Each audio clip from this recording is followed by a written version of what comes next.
Jadi teman-teman, apapun yang kita rasakan tentang kekuatan karunia yang ada di dalam diri kita, harus benar-benar kita mengenalinya. Kita terus berdoa kepada Tuhan agar kita diberikan pemahaman, agar kita dijauhkan dari hal-hal yang tidak berkenan atau tidak sesuai dengan kehendak Allah. Karena pada saat kekuatan karunia ini datang atau muncul atau kita rasakan di dalam diri kita, hal-hal yang jahat itu pun akan hadir.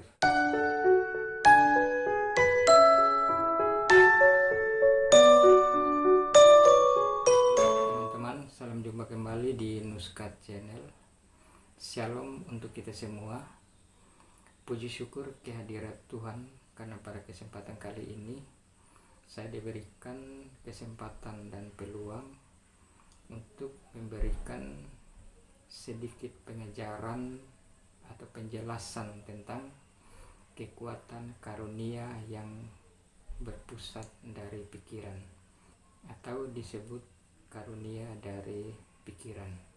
Teman-teman, sudah lebih dari sebulan saya tidak membuat video sendiri. Saya hanya mengambil atau mereupload video-video khotbah yang bermanfaat untuk kita. Teman-teman, apa yang saya sampaikan dan ajarkan adalah versi saya sendiri. Jadi teman-teman, silakan mencari penjelasan-penjelasan lain dari tokoh-tokoh gereja atau hamba-hamba Tuhan yang telah dipercayakan untuk menjelaskan berbagai hal tentang ajaran Kristen. Saya di sini mengajarkan atau menjelaskan khusus tentang kekuatan karunia karena saya merasa sangat bermanfaat, karena penjelasan tentang kekuatan karunia ini saya merasa belum semua orang memahami. Karena apa yang tertulis di dalam Alkitab harus ditafsirkan atau harus dipahami secara benar. Karena berdasarkan atau sesuai dengan pengalaman yang sudah saya lalui, saya bimbang dan saya kemana-mana mencari pertolongan atau mencari kejelasan tentang kekuatan apa yang ada di dalam diri saya tidak menemukan jawaban, dan akhirnya saya sendiri menemukan jawaban itu. Oleh karena saya sudah diberikan pemahaman secara khusus tentang kekuatan-kekuatan karunia, sehingga saya berani untuk memberikan penjelasan dan pemahaman kepada kita semua, agar kita yang masih awam tentang kekuatan karunia tidak salah mengambil keputusan. Teman-teman, kekuatan karunia ini datang bukan atas kemauan kita sendiri, tetapi juga atas kehendak Tuhan. Sama seperti yang sudah saya lalui, bahwa saya tidak pernah menduga atau membayangkan di dalam kehidupan saya untuk menjadi seorang yang merasakan tentang kekuatan karunia, yang fokus kekuatannya itu adalah menulis tentang ajaran. Saya bahkan selama saya sekolah dulu, waktu SMP, SMA, teman-teman lain pada sibuk di gereja, teman-teman pada sibuk untuk belajar bagaimana caranya berkhotbah. Bahkan pada saat mengikuti CD, padahal jika seseorang sudah mau CD, diharuskan untuk belajar cara berkhotbah yang benar. Namun saya sendiri tidak tahu cara berkhotbah atau cara berbicara yang baik atau cara mengajarkan tentang suatu ajaran yang benar. Namun pada saat saya sudah diberikan suatu kekuatan karunia, di situ saya diberikan pemahaman, penjelasan-penjelasan, keberanian dan berbagai hal untuk saya bisa mengajar kepada orang lain. Dan hal mengajar ini saya tidak pernah melakukan sebelumnya, sebelum saya memiliki kekuatan karunia.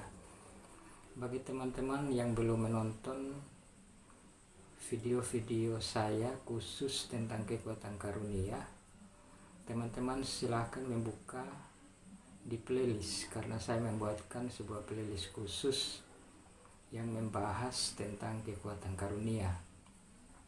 Pada video kali ini saya membahas khusus tentang kekuatan karunia dari pikiran.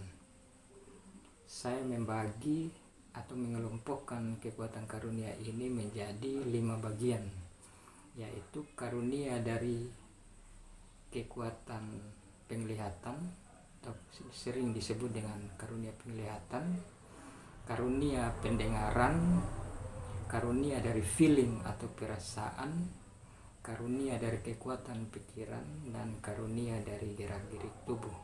Teman-teman, kekuatan karunia dari pikiran sama dengan kekuatan karunia yang lain, bahwa seluruh anggota tubuh kita akan dibentuk secara spiritual atau secara gaib oleh Allah, agar tubuh kita mampu merasakan dan memahami hal-hal yang berhubungan dengan keajaiban atau berhubungan dengan mujizat atau berhubungan dengan sesuatu yang tidak kasat mata atau berhubungan dengan roh. Teman-teman, karunia dari kekuatan pikiran fokusnya itu dari pikiran. Bukan berarti organ lain, organ tubuh lain tidak ikut serta, namun semuanya bekerja sama, seluruh organ tubuh kita bekerja sama, namun fokus untuk menghasilkan sesuatu atau kebutuhan yang diperuntukkan untuk kebutuhan manusia itu pusatnya dari pikiran. Jadi pada saat kita berdoa atau pada saat kita memusatkan perhatian di pikiran, kita akan bisa merasakan tentang kekuatan kata-kata yang ada dalam pikiran, merasakan atau mengerti tentang berbagai hal yang berhubungan dengan rohani atau berhubungan dengan keimanan kita. Teman-teman, saya mencontohkan karunia dari kekuatan pikiran ini seperti apa yang saya rasakan. Saya punya kemampuan khusus, yaitu tentang menulis berbagai anjuran dan ajaran-ajaran di dalam Kristen, dan dari itu kemampuan pikiran saya itu sudah diberikan pemahaman untuk bisa membedakan antara yang baik dan benar, untuk bisa menentukan, karena untuk menentukan tentang sesuatu butuh keyakinan dan butuh kepastian, apalagi menyangkut suatu rohani atau suatu ajaran. Jadi kita tidak seenaknya untuk memberikan suatu ketetapan atau suatu keputusan, karena di dalam pikiran kita ini sudah dibentuk secara spiritual atau secara rohani. Jadi di dalam pikiran saya ini sudah diberikan pemahaman, dan untuk mendapatkan pemahaman tentang berbagai anjuran dan pengajaran ini, saya sudah melalui proses-prosesnya, dan dari proses-prosesnya itulah saya diberikan pemahaman bahwa ternyata harus begini, dan harus begini. Jadi setiap orang punya kemampuan yang berbeda-beda kekuatan karunianya. Jadi saya di sini hanya memberikan penjelasan secara garis besar, agar jika teman-teman suatu ketika merasakan tentang kekuatan karunia, tidak bimbang untuk mengambil keputusan seperti yang pernah saya rasakan. Memang tertulis di dalam Alkitab, namun saya sendiri belum memiliki pemahaman untuk sampai ke sana. Proses yang saya lalui tentang kekuatan pikiran bukan hanya secara visual atau secara kasat mata melalui pergerakan langkah hidup sehari-hari, namun juga proses yang saya lalui adalah secara spiritual atau secara roh. Saya melihat secara roh atau diberikan pemahaman secara roh, sehingga orang lain tidak melihat atau menyadarinya, hanya saya sendiri pribadi yang bisa memahami dan mengerti. Jadi teman-teman, apapun yang kita rasakan tentang kekuatan karunia yang ada di dalam diri kita, harus benar-benar kita mengenalinya. Kita terus berdoa kepada Tuhan agar kita diberikan pemahaman, agar kita dijauhkan dari hal-hal yang tidak berkenan atau tidak sesuai dengan kehendak Allah. Karena pada saat kekuatan karunia ini datang atau muncul atau kita rasakan di dalam diri kita, hal-hal yang jahat itu pun akan hadir.